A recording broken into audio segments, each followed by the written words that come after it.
out a way to hide from our immune system. So how, do you guys remember, going back to bacteria, how Mycobacterium tuberculosis hides from our immune system? Do you guys remember that in the lungs? Yeah. Yeah, doesn't it like sticks to the white blood cells? Yes, right? Awesome. Yeah, it sticks to the white blood cells. So it makes this like pussy ball full of pus, which pus is white blood cells. So it's just these white blood cells, it's called caseous necrosis, so it hides within white blood cells. Well, they have different strategies. So some bacteria can spit out a glycocalyx, like a capsule or a slime layer, and all of our cells are also covered in a glycocalyx layer. So that's how they can hide from the immune system. So different bacteria have different strategies to hide from the immune system, and so do viruses. So viruses have these crazy strategies to hide from the immune system, and I'll show you how. So enveloped viruses are always the ones we really worry about. And let me show you a picture of what that looks like, because it's really cool.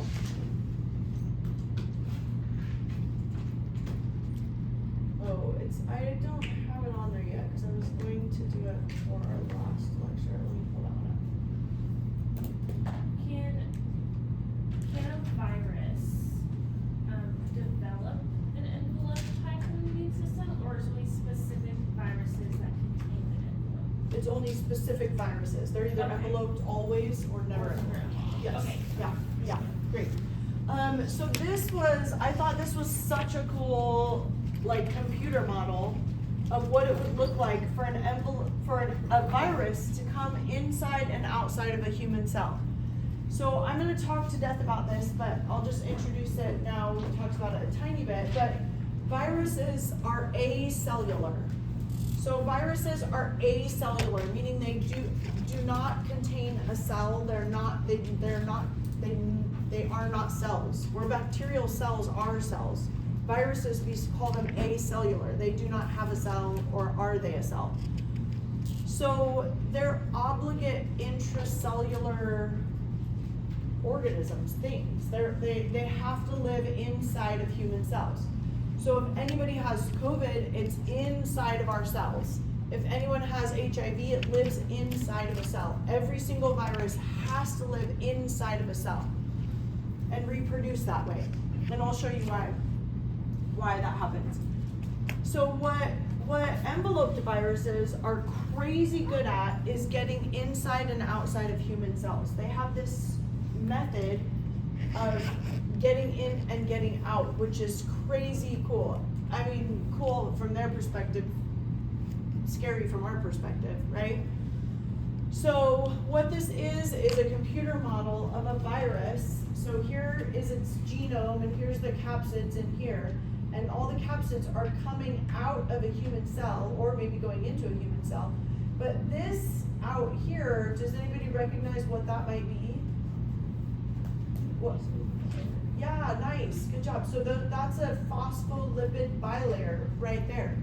So what they actually do, which is totally bananas, is they take a piece of us with them. So they take a piece of our phospholipid bilayer, and it becomes their envelope. So say I had COVID and I gave somebody else, hopefully never to you guys, or somebody else in like my, I don't know, in yoga class or something, then they would have COVID from me, and it would be my phospholipid bilayer that they have. So it's crazy because they take the phospholipid bilayer, and that's how they form their envelope. So they take the phospholipid bilayer from a cell. So these on the outside, the envelope right here, if you zoom in right here, it's just phospholipids. Remember, those are phosphates and these are the lipids on the outside? These are the phosphates and these are the lipids on the outside. So all human cells and bacterial cells and archaea, did you get it? Oh, dang it. And archaea, and every organism on the planet has phospholipid bilayers. And so this phospholipid bilayer is gathered from the cell it came into or out of. Okay, so that is what the envelope is made out of, and I'll continue on to where we were. That's in a couple days. Okay, so here's the envelope. Here are the capsids. It's just a cartoon of some sort of nucleic acid in here, some DNA or RNA. Here are the capsids. Here is the phospholipid bilayer of their host, whichever host they were. So this is a way that they evade the immune system. So they can evade the immune system because they're made out of us, right? How would one of our white blood cells know it was something foreign if it's made out of your own cell? So genius, right? Okay, then spikes. So these are called spike proteins. So here is the envelope that's made out of phospholipids. Here are what are called spike proteins. And these spike proteins are unique to every type of virus. So each type of virus has their own unique spike proteins. And those spike proteins are something that we worry about a lot as virologists. So for example, so I will ask you this, so know this, because you're going to hear about it in the news a ton, and I want to make sure that even as, if you're going to be a clinician, if you're not, you should know what this is. I think everybody should know, but I always think that. So these spike proteins, have you guys heard of H1N1 and H2N5, all that kind of stuff, H and N, when you hear the numbers H and N? So what that's talking about is the flu virus, and that's called the influenza virus that causes the flu. And what H and N are, they're hyaluronidase and neuraminidase, which I don't care that you know those words, but just so that you know what H and N are. H and N are spike proteins. So when you hear those terms, H1N1, H2N5, H5N3, whatever the new viral strain that's coming out, what they're talking about are these spike proteins. There's two types of spike proteins on the flu virus, on the influenza virus, and these mutate all the time, and they mutate rapidly. And when they mutate all the time, now our bodies don't recognize it anymore, and now we're not immune to the new strain. So I could have had H1N1 and there was a little bit of a mutation in one of those spike proteins, I'll get it again. Or next year I'll get it again. So what the scientists are trying to do when they create vaccines is trying to anticipate how these H and N's are going to mutate so that we can trigger the immune system to recognize that before you get it. Yeah. I've got two questions. So Yeah. how exactly do the spike proteins help the virus that's getting? Okay, perfect. What was the second question? Is this mutation that you're talking about like what would lead to different strains of COVID, for example? Yes. So mutations on the spike proteins of COVID as well. Yeah. And that's Yes. what leads to like the different names, like Omega or Yes. and stuff. Yeah. So the spike proteins is mostly what we worry about are the surface proteins. Awesome. Yeah, great.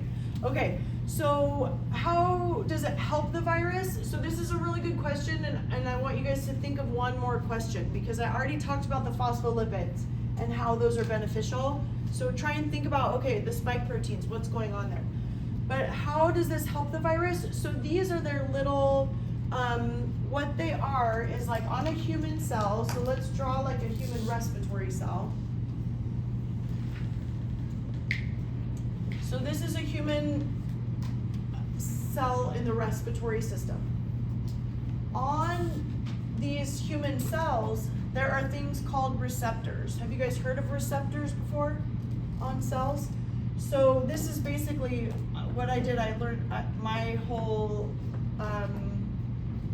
graduate work I did on what are called transcription factors that I talked about, but how those are triggered by different surface receptors. But anyway, receptors are really cool. There's hundreds of different types that recognize all kinds of different things. Very, very cool. But there's receptors on the surface of cells And evolutionarily, over time, the virus has mutated to where it'll match a receptor.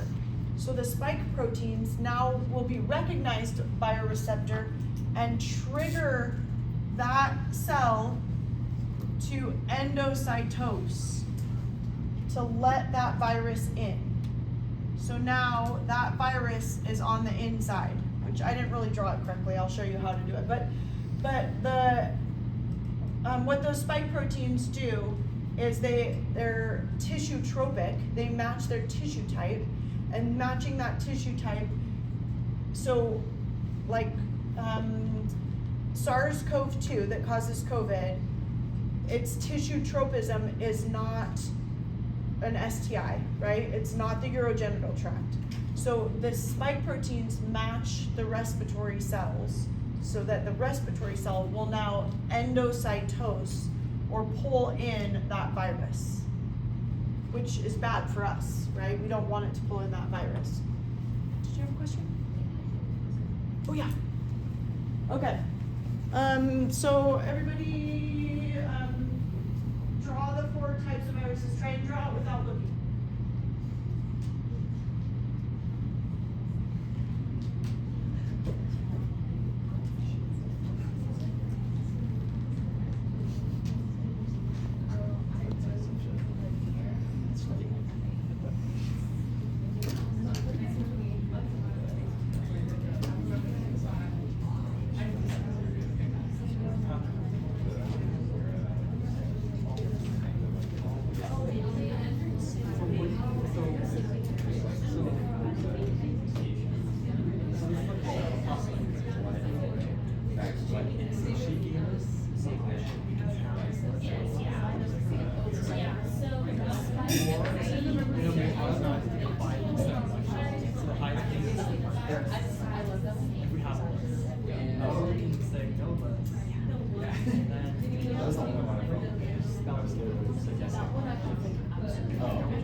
Okay, so what we were talking about was spike proteins. So H and N are hyaluronidase and neuraminidase. You don't have to remember that. They are proteins that are on the cell surface of an influenza virus.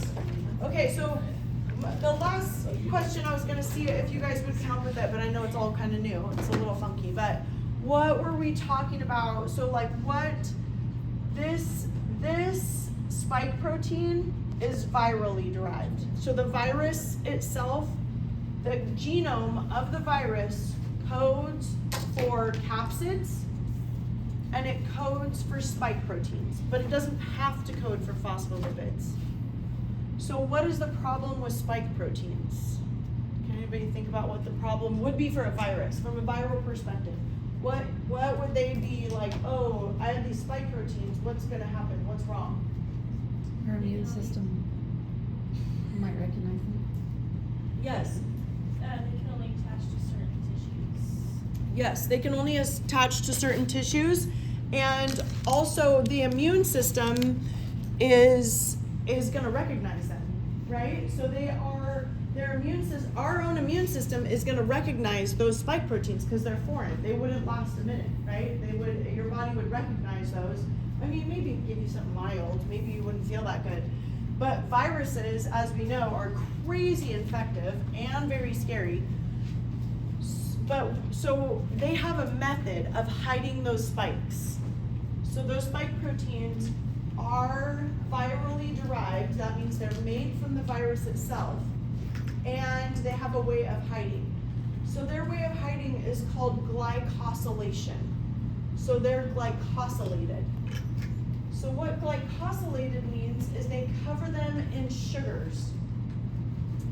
So they have these, our cells on the outside have are glycosylated. Like our proteins, we have glycosylated, all kinds of stuff in our own cells are glycosylated. And that's a method that our own cells use to protect ourselves against our own immune system, so that we don't get autoimmunity. So it's a method that our own cells use. So they evolutionarily, over these thousands and thousands of years, have evolved the same tactic. So these spike proteins are glycosylated, covered in sugars, so that they can hide from our own immune system.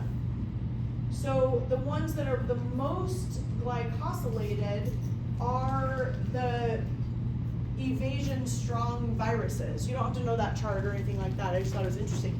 But their glycosylation is the way that those spike proteins help evade our immune system. So now they're glycosylated, so our immune system won't recognize them as foreign. And the more glycosylated they are, the more protected they are from our immune system. Yeah. Where do they pick up the sugars from? Just in our own bodies, our own, like we glycosylate everything, so there's just ligands around. So they pick up our phospholipid bilayer and they pick up our sugars from Yes. our bodies Yes. to hide themselves from us. Yes. Okay. Perfect. Do the spike proteins carry pieces of the bilayer, or do they attach somewhere else? No, so the spike proteins, it's really weird actually. They're like unloaded and loaded. Sorry, do you have a question, Dr. Harris, while I draw that? As it goes, it's picking up the phospholipid bilayer as it enters and exits the cell. Is that how? Yes, as it enters and exits the cell. It's picking up the glycocalyx and turning it into these sugars. Yes. So, Maybe that's where it's getting the sugar. it's getting the sugar from these. They're called glycans. So they're just called glycosylated, and they're just little sugars that are surrounded. Yeah. So what happens is, to get into a cell, let me see if I can draw it. So here's some sort of epithelial cell. The virus is going to attach by a spike protein. Step one, it's gonna attach, I think I probably have a picture of this, so I don't have to draw it. But it's gonna attach to a receptor, and it's gonna start enveloping this virus. So that's step one, it recognizes the spike protein. So step two, what's gonna happen is this virus is going to mesh with our own phospholipid bilayer. Here's its spikes on the outside. Here's the RNA or DNA. And basically what it does is just dump its RNA or DNA into the cell. So after it's already fused, what our own membrane will look like is like that. And it has these spike proteins on the outside of our own cell. Isn't that weird? So it like fuses and becomes part of our own phospholipid bilayer. So you could essentially have somebody else's phospholipid bilayer fused with your own phospholipid bilayer. And the only thing that it wants to do is dump its DNA or RNA into our cells. So then when it leaves, it does the opposite. Let me talk about when it leaves, because I'll talk about how virions are made. Let's talk about, don't let me forget, because I want to bring up how the leaving process. I might even have a slide on. Okay, so here are the nucleocapsids, the capsids that surround the nucleus. This is a polyhedral virus. This is an enveloped virus. These are spike proteins, and they're covered in glycosylated molecules. They're covered in sugars. This is an actual like computer rendering of, I think, coronavirus. So SARS-CoV-2, these are spike proteins and these are little spike proteins. Okay, so some viruses come with enzymes, but not very many. I mean, there are a lot of viruses, quantity of one type of virus that comes with an enzyme. But there's only a few types of viruses that come with enzymes. And I'll talk about what those enzymes do and how those enzymes are functional inside of a human cell. So what would have happened here with this example is it would have dumped its DNA or RNA, and it would have dumped its enzyme in here too. Okay, so we'll talk about enzymes and what their jobs are. And then inside for the nucleic acids, it can be DNA or it can be RNA, and I'll tell you all the different examples and what those are. Okay, so here's some spike proteins. Here's just some membrane proteins. Sometimes we call those spike proteins too. Don't worry about all that. It's just, I just thought this was kind of a cool picture. Here's a helical virus, and the nucleic acids are inside of that helix. Okay, so that was it for structure. So genetics, now we're gonna talk about genetics. So this is a SEM, oh, was it you, Dr. Harris, who asked magnification? Somebody asked magnification of a TEM or SEM, but I looked it up and it's 5,000 to 10,000 times magnification. Yeah, nuts.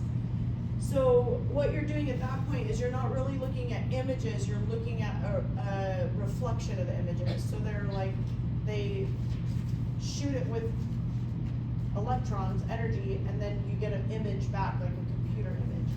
So here is a respiratory cell full of COVID viruses, or SARS-CoV-2. Sometimes we call those virions, and I'll tell you what a virion is and why. So here are the SEM or TEM of a cell full of virus. So remember we said we consider them not living. They are acellular, which means they don't have a cell. They're not considered cells. But they're obligate intracellular. So they can't, this virus right here could just, if it didn't ever get inside of a cell, it would disintegrate. We won't really call it die, it would disintegrate. But it wouldn't be able to do anything. It has to be inside of a cell to do anything. So it's obligate intracellular. And just one more note I want to say about that is that viruses can infect every living organism on the planet. So every living organism, from whales to trees and pine trees and palm trees and grasses, and there's viruses that infect everything. Yeah. I don't know if this will be a solution. If viruses don't have cells and they're not living, how do they, I don't wanna say we're like survive, because Yes. they're not living, they're not surviving, but I don't really like. I love these questions. Yeah, you know, it trips me out. Yeah, you know, because like in the video of the little cartoon, the little NPR cartoon, I liked that a lot because it did tell you that, you know, maybe we've had a lot of these bacterial and viral infections 1,000 years ago, but because people lived so far apart, the virus there would be some sort of mutation and it would die. But now, because we live so close together, that virus, if it is able to pass on and mutate and pass on and mutate, you think bacteria could mutate rapidly. Viruses mutate extremely rapidly. You know, we'll kind of go through why. I want to write that down too. Why viral mutations? I think I touch on it later, but that is huge. Why do they mutate so rapidly? But you know, they do have to be person to person, or plant to plant, or animal to animal, or animal to person. They have to have a host. So otherwise they will die. So some viruses can survive, can hold their shape and be able to get into another cell for longer periods of time, but usually it's a short period of time. DNA and RNA and proteins don't really last that long. So they need a host, but it's because we can pass them around so rapidly that they survive. Okay.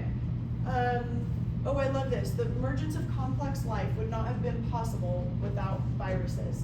So when we're talking about viral mutations and about viral genomes, because viruses and their genomes can get inside of our cells, there's actually, it's not even a theory anymore, it's proven, but that a significant portion of our own genome is made up of viral genome.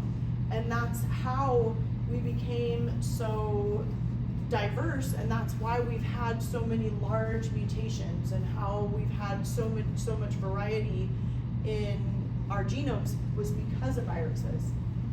So I wanted to bring this up again because I thought I wanted to emphasize a little bit more about viruses. So a lot of our infections of the day and still are virally derived. So smallpox, Spanish flu, this was a type of Spanish flu, HIV, AIDS, SARS-CoV-2, the plague is bacterial, Russian flu, Asian flu, MERS, Ebola, SARS, yellow fever, swine flu, smallpox. So tons of the plagues of our day and in the past are virally derived. Yeah, go ahead. Going back to, whether it's enveloped or not, if it's an unenveloped virus, what are the chances of it surviving and replicating in our bodies versus it being enveloped? So enveloped, they are easier to get in and out, and we worry about enveloped viruses a lot more than we do naked viruses. But these capsid proteins can be recognized by our cells themselves. Okay. Yeah, so capsid proteins can be recognized and it'll endocytose into the cell just based on the capsid.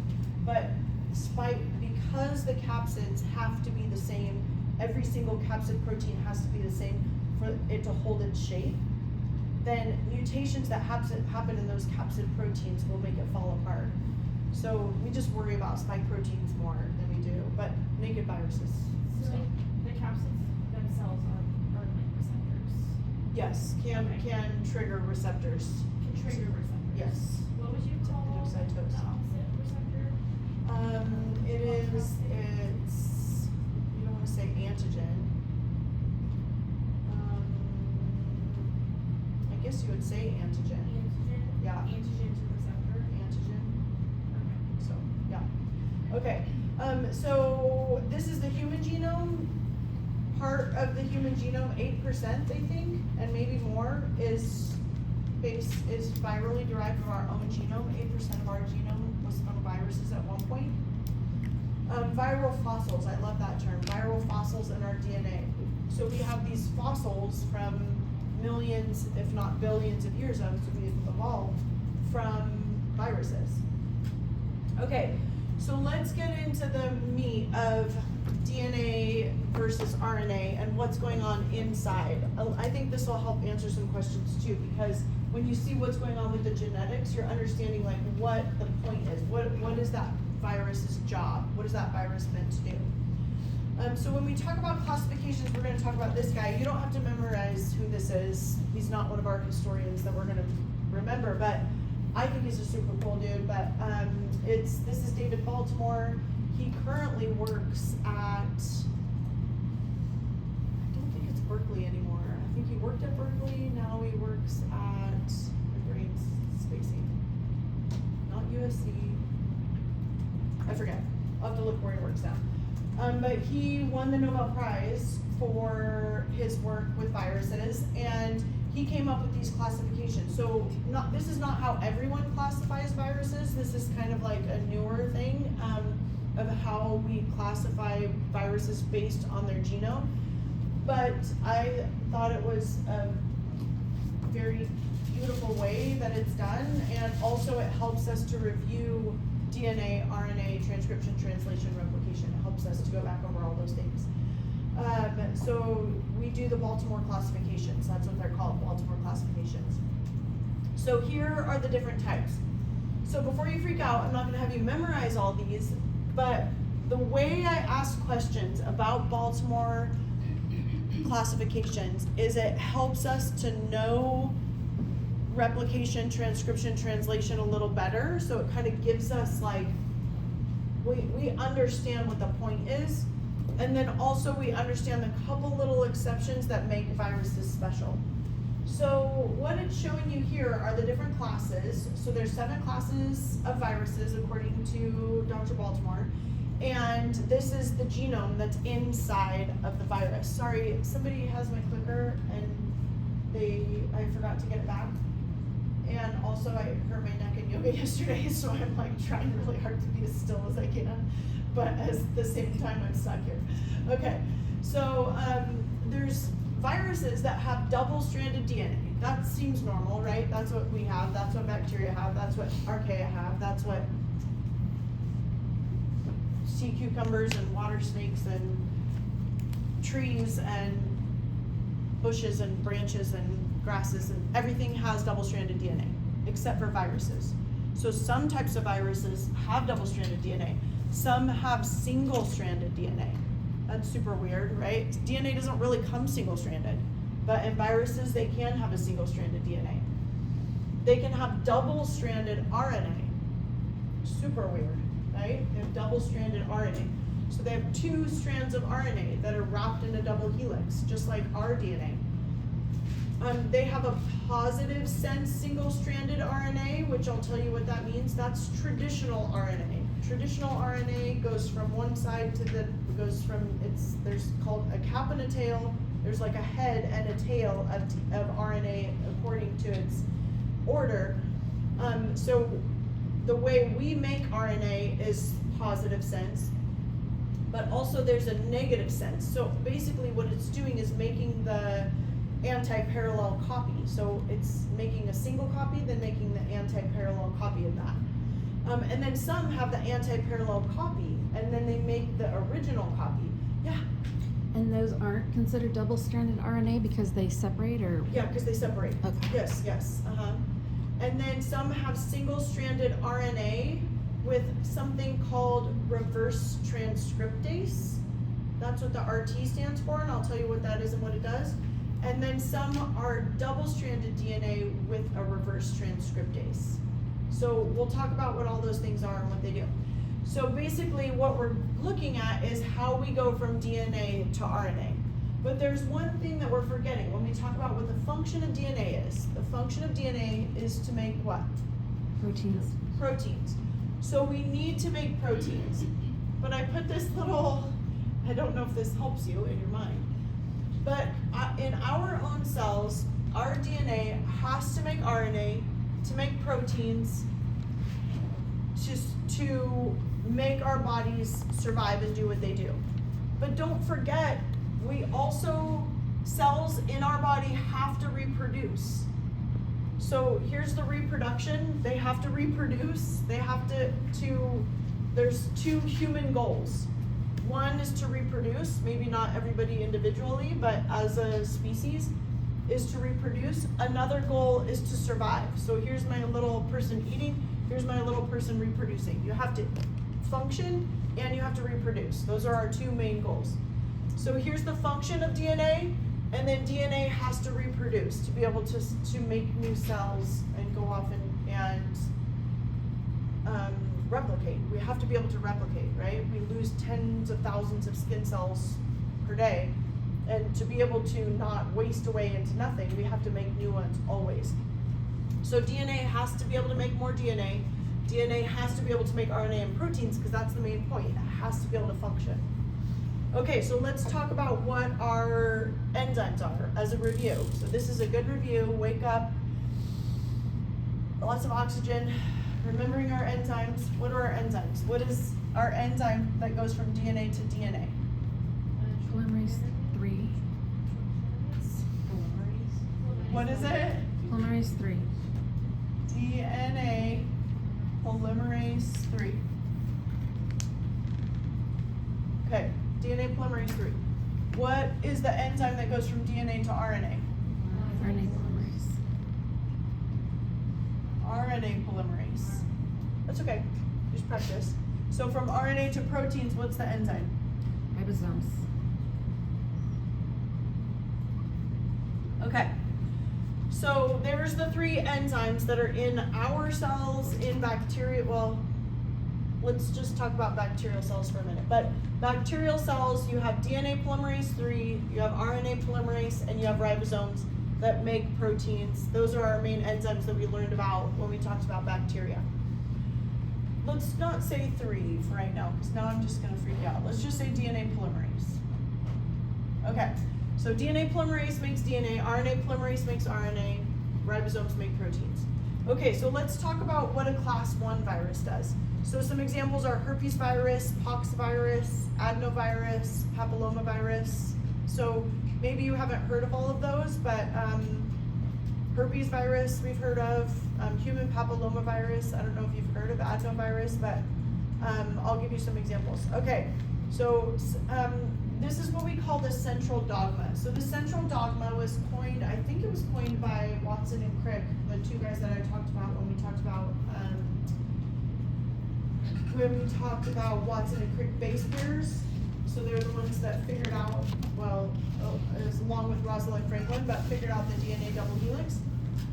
So they coined the term, I think, don't quote me on that, but if I remember correctly, they coined the term central dogma. So that means DNA to RNA to proteins. It's called the central dogma. So what does class 1 do? So class 1 has double-stranded DNA. They make RNA, they make proteins, and they can make new, what are called virions. So a virion is just a virus, but you don't say viral babies, or you don't say viral mini-me. You say virion. That's how you say like an offspring from an original virus, but they're all the same thing, because they should be exactly the same, right? These are all the same as the parent virus, but now they're called virions, just a term. Okay, but also don't forget that their replication is important. So yes, it can make the proteins, it can make the spike proteins, it can make the capsid proteins, it can make maybe an enzyme or 2 if it has enzymes in there, but don't forget it has to be able to fill the hole. It needs more DNA. And to make more DNA, what does it do? Does it have a DNA polymerase? No, it doesn't come with a DNA polymerase. It uses our DNA polymerase. So that's why it has to get into the cell to be able to replicate and do its thing. So for DNA to make, for a class 1 virus, to make DNA, it uses our DNA polymerase. And for DNA to make RNA, it uses our RNA polymerase. And to make RNA to make viral proteins, it uses our ribosomes. So it can hijack all of our material, and now our own cells are making new virions.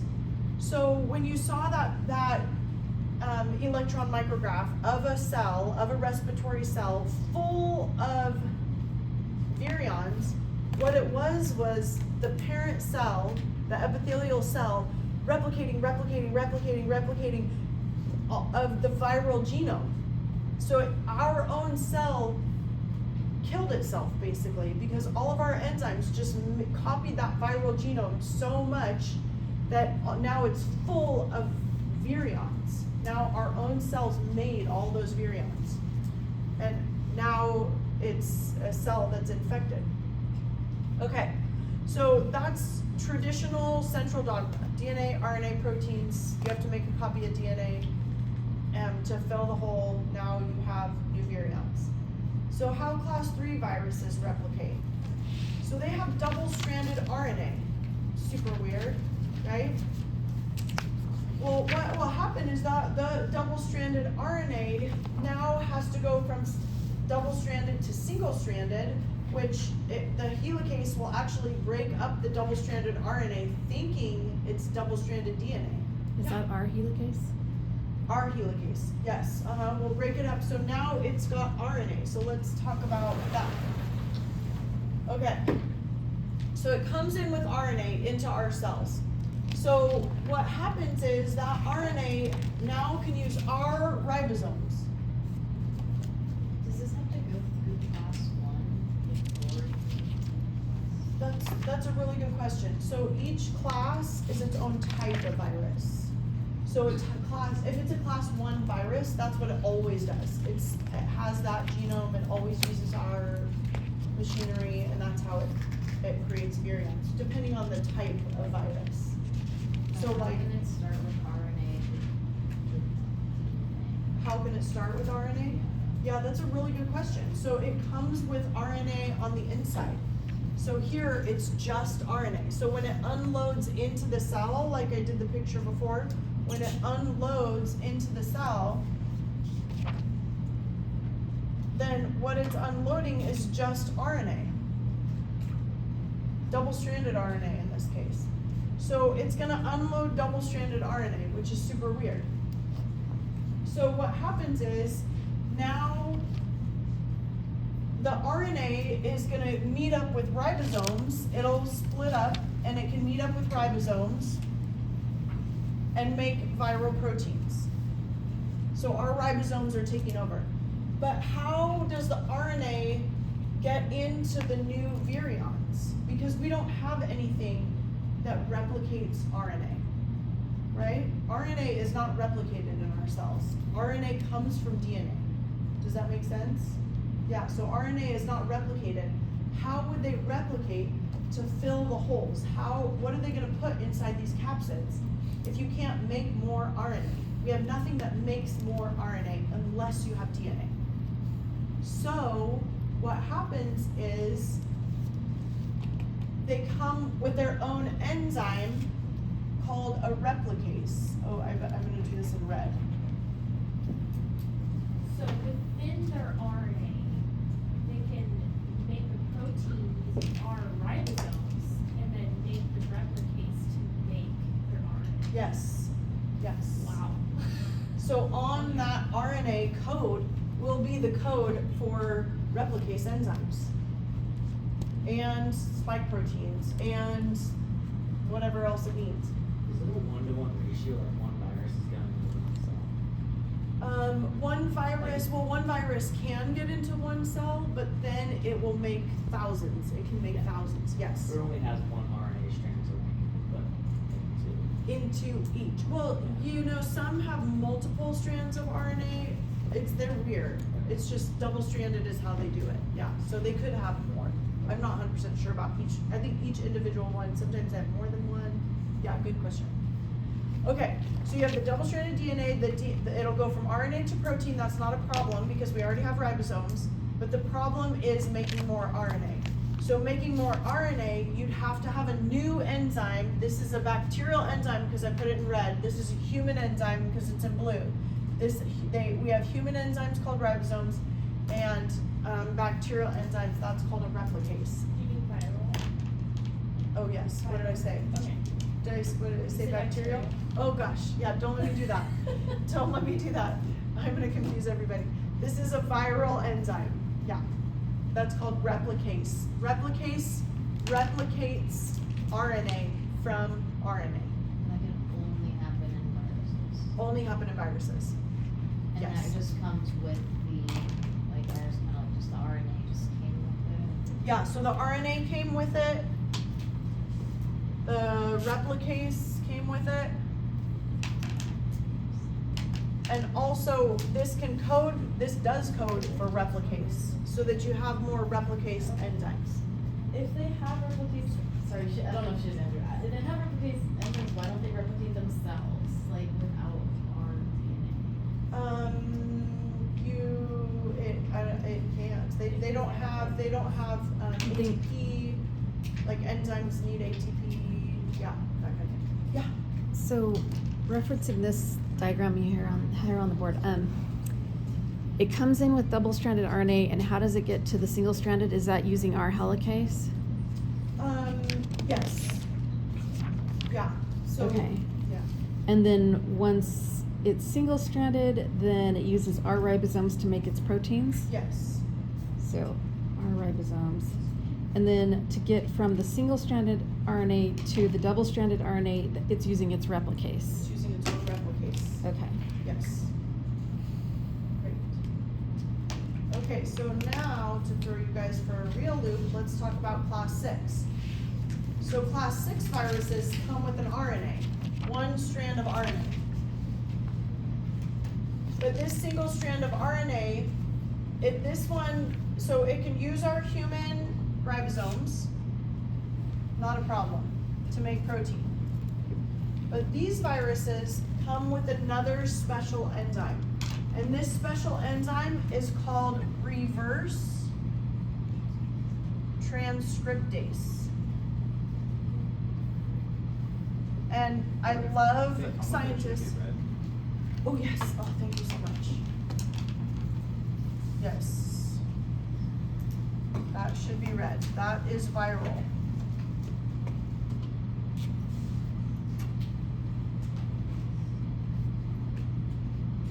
Okay, so reverse transcriptase. I love when things are named after exactly what they do. It's transcribes, it's an enzyme that transcribes in a reverse way. So it goes from RNA to DNA.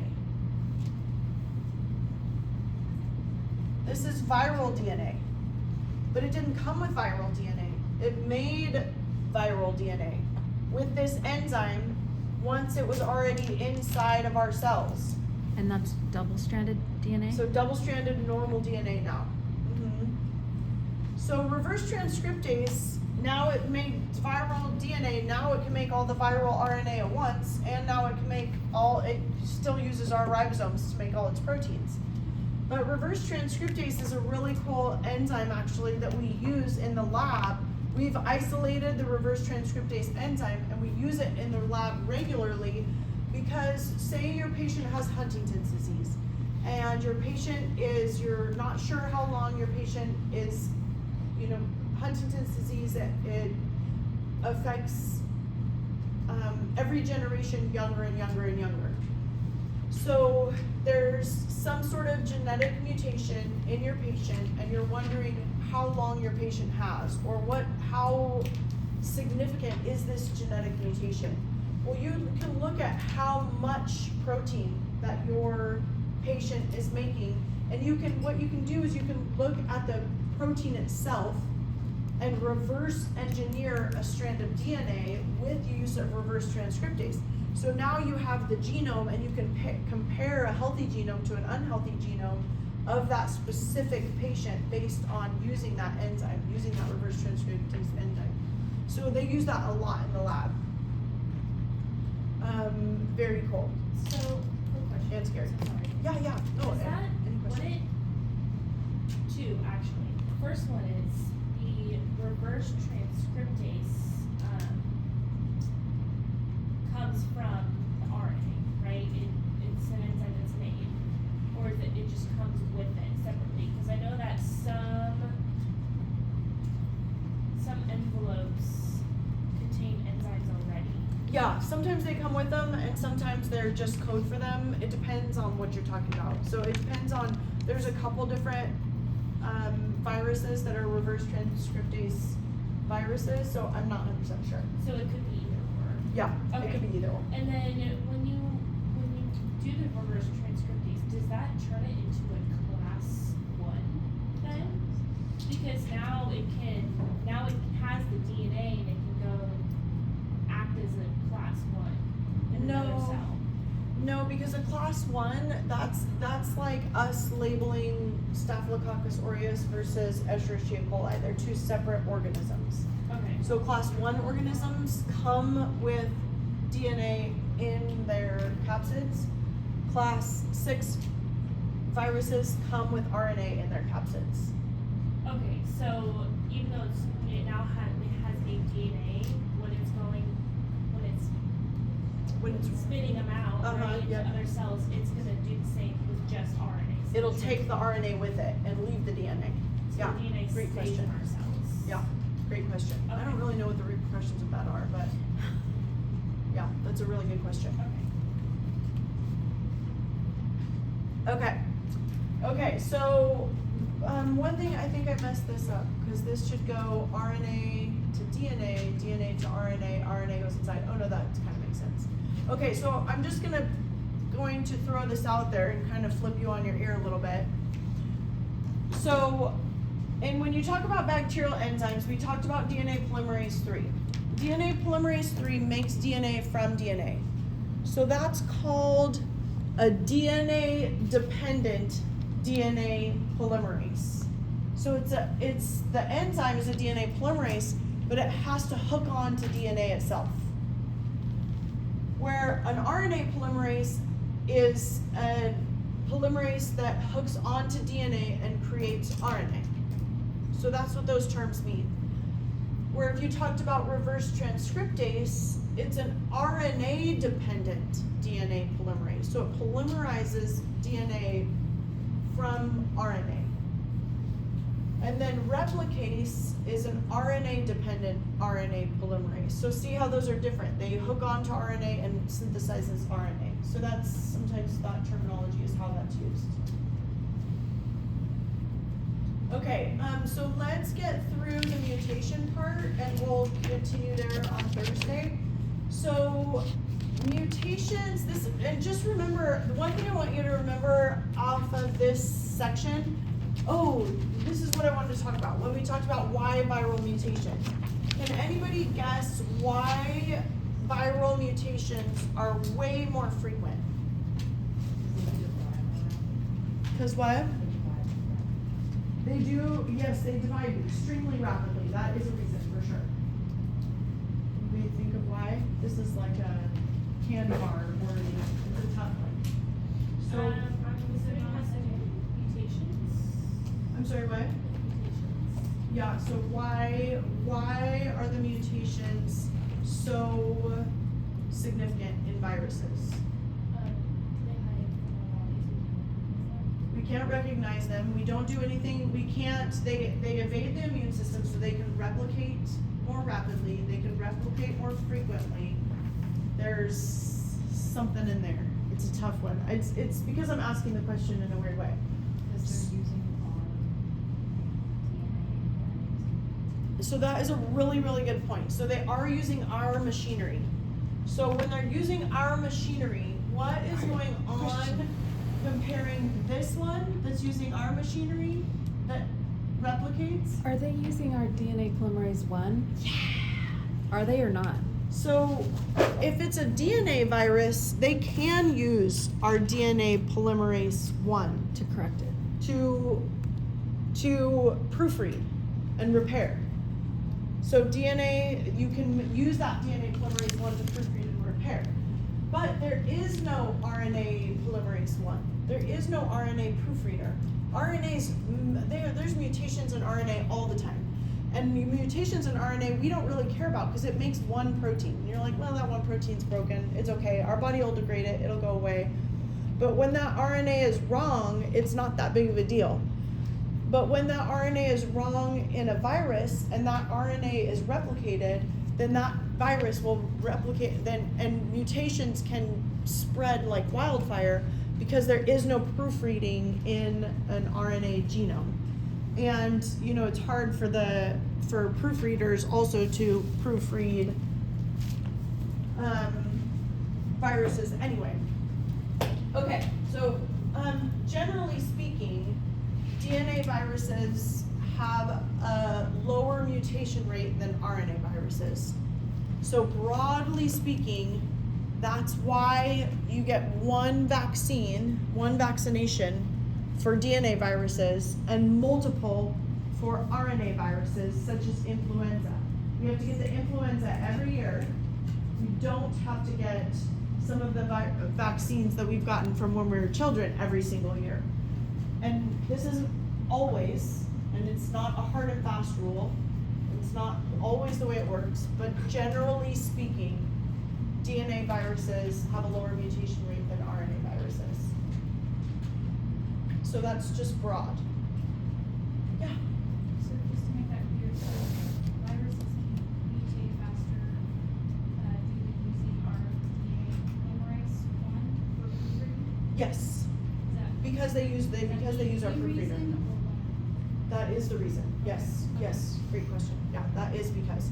So we're gonna finish there. I'm gonna do our note cards, and then next time I'm gonna come when you guys are in class. I'm gonna play a little bit of this book for you because she's my favorite human. So she, I've seriously wanted to be here since I was 30. I think I love her. I got to meet her, but we, I'm gonna play you this book about zoonotic diseases, a little bit of the section about zoonotic diseases. So that's where, what the, that little video from NPR, what it was getting at was that we got COVID from animals. So zoonotic diseases are a huge threat. That's what they think was gonna take down the human race, or a huge portion of our population are zoonotic diseases, because our population's getting smaller and smaller and smaller, and the land mass for animals is getting smaller and smaller. So that we're having to intermingle more and more, and then also just the way that we handle our food situation and all that kind of stuff is crazy. So, yeah, I'll start there next time. So let's do our note card for today was our first virus. So I know you guys are probably sick of hearing about coronavirus or SARS-CoV-2, but some of the language, I wanted you guys to really know some of the language around it. And then also, what I think is funny, but probably not that nice, is go ask people about it, what they know about it, because you will be shocked at how much people don't know about viruses in general and about what this virus is and what it did. So I think it's really interesting, and you know, even though we're sick of talking about it, it's good for us to know as microbiologists. Yeah. Coronavirus, do they have They are helical inside, they're helical enveloped. Yes, great question. And then it'll tell you what's inside. Yeah. Where does like which dots? Those are proteins. They're a type of a spike protein. They're like membrane-bound proteins, but they have a few different types of spike proteins. Yeah, you can just consider them all spike proteins. Yeah. Do they have the Glycocalyx, but not glycocalyx, glycosylation. Is color important when it comes to viruses? No, no color is important, very, very simple. Yes, So it's just envelope, for- non-enveloped, spikes, yes. Yeah, color is never important, yeah. We don't dye them, we don't really look at them, yeah. So that's how you can imagine they're very difficult to work in a virus lab, right? Why is it so difficult to work in a virus lab? To check on viruses, look at viruses. They're very small, and then what else? Yes, they have to live in cells. Fantastic. So they have to live inside of cells. So you have to culture human cells or monkey cells or mouse cells, and then you have to culture the virus within that cell type to be able to study the virus and what it's doing. So every time you're viewing these, you have to go through the cell essentially to Yes. go through, you're going through Yes. Yeah, and we don't really, we don't, now that we have so many lab techniques, we don't have to really look at things very often anymore. Now we can just use like, they're called like cell sorters, or you can use mass spectrometry to look at like the different types, or you can use like a next gen cell sequencer to like copy the genome over and over and figure out what's going on in the genome. So yeah, we don't really have to look at them. It's just cool to look at them. Yeah, is there like a preferred cell that's used in the lab for being tested? Most cells still, I don't know anymore because there's such a huge thing around HeLa cells, but most labs still use cancer-based cells, and they have to use the tissue type around that virus. But most, I would say most use just epithelial cells, but it probably depends on the virus. Yeah. Did the curriculum change like in the microbiology course after COVID with coronaviruses, or did you teach them like in the same level of rigor as before?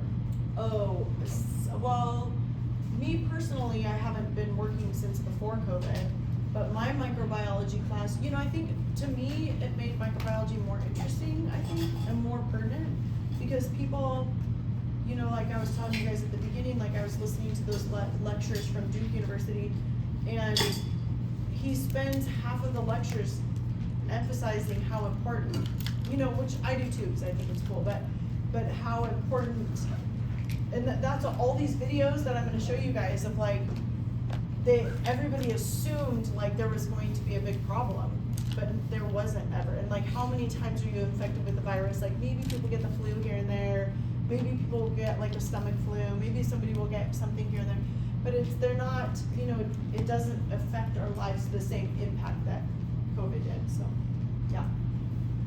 Okay, so coronavirus, you might not know, but it's also the same virus that causes the common cold. It's the same virus. So here's on the back, everything in gray you don't have to know, but I'm just gonna explain it so that you can understand it. So it's a positive, single-stranded RNA. It's an enveloped virus and has helical capsids. You're not gonna understand what cytopathic effects, what those mean yet, but you will on Thursday. The CPE are syncytia and apoptosis, so we'll understand what those are. I guess it really should say lysis, but I'll look at that. So it's not a provirus, it's not an oncovirus. You don't know what those mean yet either, but we'll get to that on Thursday. So there's 7 known strains of coronaviruses. So SARS-CoV-2, MERS-CoV, H-CoV, NL63, H-CoV, blah, blah, blah. It causes a respiratory infection. It can be from the common cold all the way to COVID-19, pneumonia. Usually it's community-acquired pneumonia, so that's what CAP means. We'll go back into that.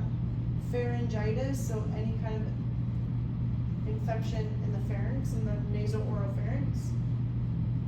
And sinusitis, so it can cause an infection in the sinuses. It can also cause an ear infection, otitis media. But now, as we know too, there's a lot of sequelae that are associated with SARS-CoV-2 that are like long-term heart issues or lung issues, things like that.